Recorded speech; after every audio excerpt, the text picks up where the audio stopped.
briefly, I like to take credit for exciting events in the Yeshiva, but this one belongs to David Aronson, our budding Prime Minister. It was his connection to Ambassador Ayalon that brought him here, and we are deeply grateful to you, David.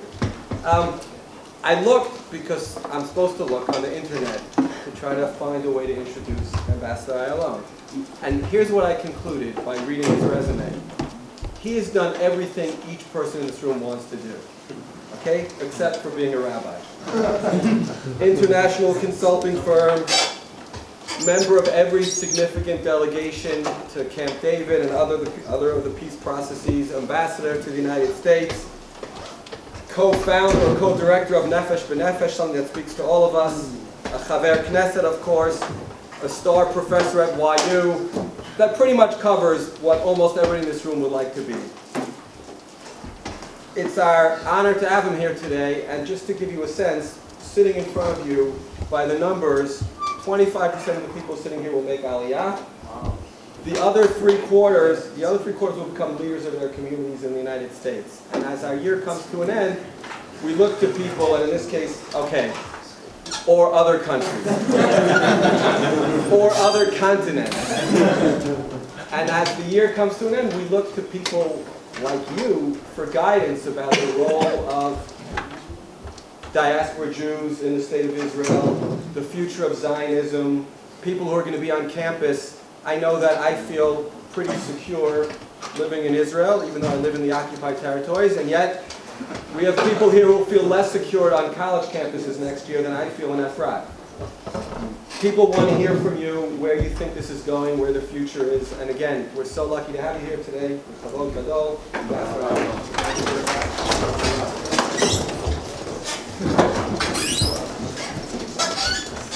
Shalom, everybody, and thank you for this very kind introduction. I do regret of not having a slicha for Rabbanut, but there is still time. There is still time, and a few more years at YU.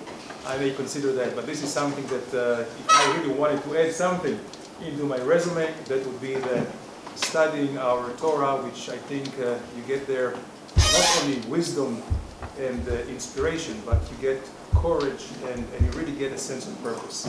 And this is why it is so pleasure and such a treat for me to be here, whether it's in the Gush, certainly here in Alon Shmut, certainly in this yeshiva, and I want to thank my very bright student, David Aronson, for arranging that. And his wish is my command, because I really think that this is something which I get a lot, and all of us can get a lot together. We started this visit here today by going to the site where three boys were kidnapped, Gilad, Eyal, and Naftali, a year ago exactly today. And I was thinking about the experience in the country. Of course, this brutal terror was not the first one. We have experienced terrorism for so long here, trials and tribulations, personal grief. But there was another sense in the country, if you remember, in the time of this glimpse of hope, looking for them before they found out that they were murdered. And during all this time, and during their levayot, there was a spirit which we have not seen before. We've seen before many times in Israel, but not lately. And that was a spirit of unity. Unity when people got together. That means people from all political spectrums, left, right, center, middle, whatever. I'm not talking about Haredim, religious, and because this, I'm talking about political, but certainly, of course, all walks of the society. And I was thinking, why was it? It's because of the understanding that not only we are one people, but we have one faith. We came from one family, we came from one people, and this is our destiny.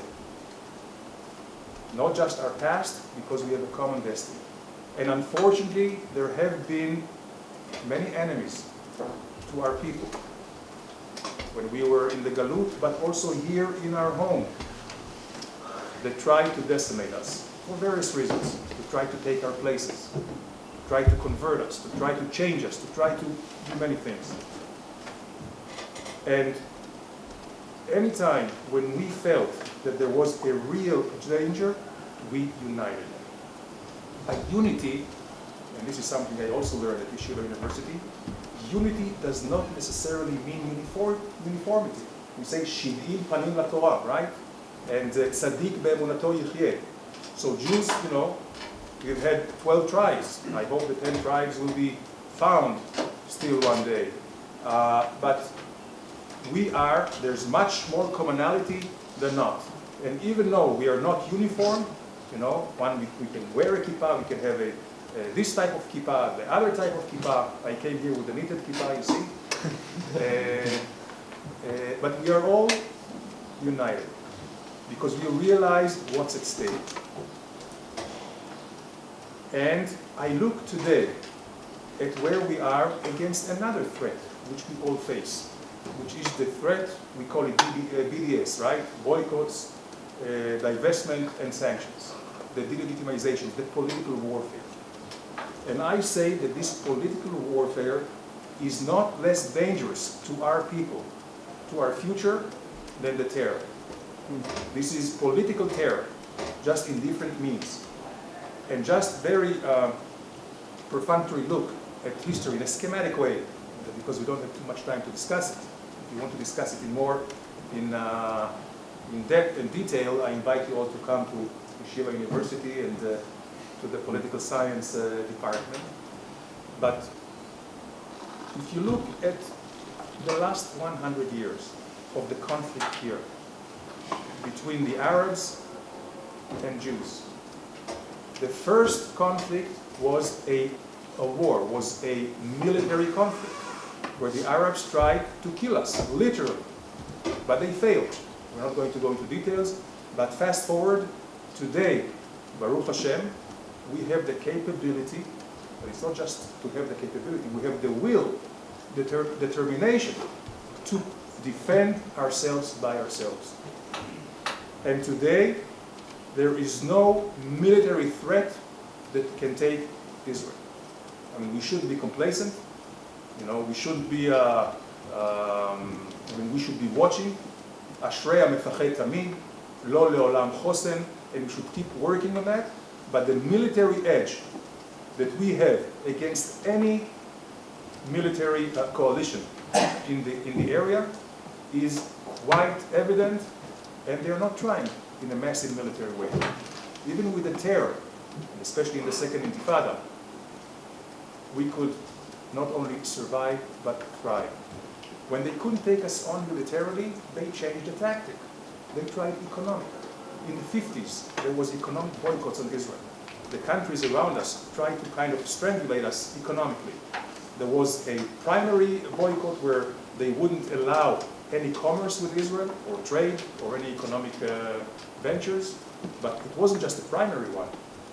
They had a secondary one where they would boycott any country or company abroad, whether it's in Europe or in the United States, that traded with Israeli company. They really tried to close all the corners, and there was something which was called tertiary, like a third level of boycott, where they would boycott, and the Arab League, until today, by the way, the Arab League has a boycott office against Israel, which is situated in Damascus, Syria.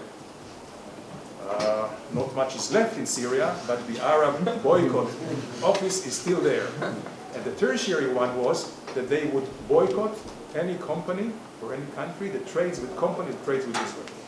They really tried to close all the corners, but again, fast forward, today Israel is one of the most exciting and strongest economies in the world.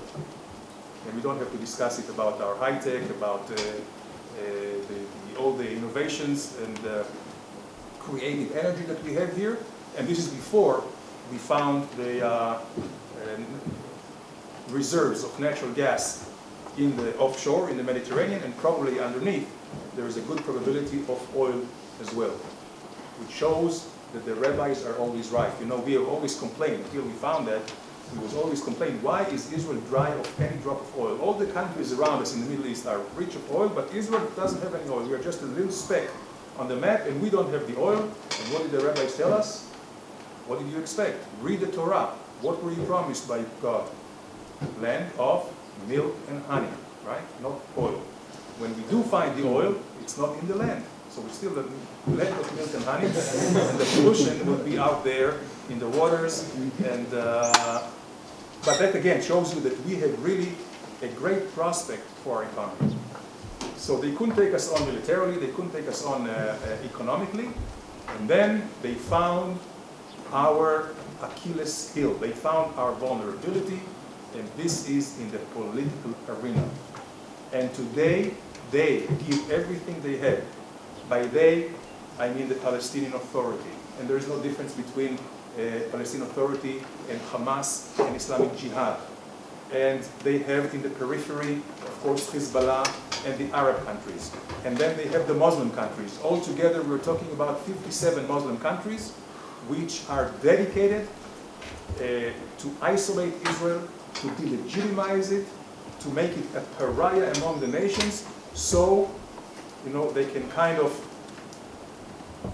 let us high and dry and keep us in conflict against the rest of the world. This is what they're trying to do, and this is the political warfare which we have not so far, we are talking collectively, have not so far found the right answer.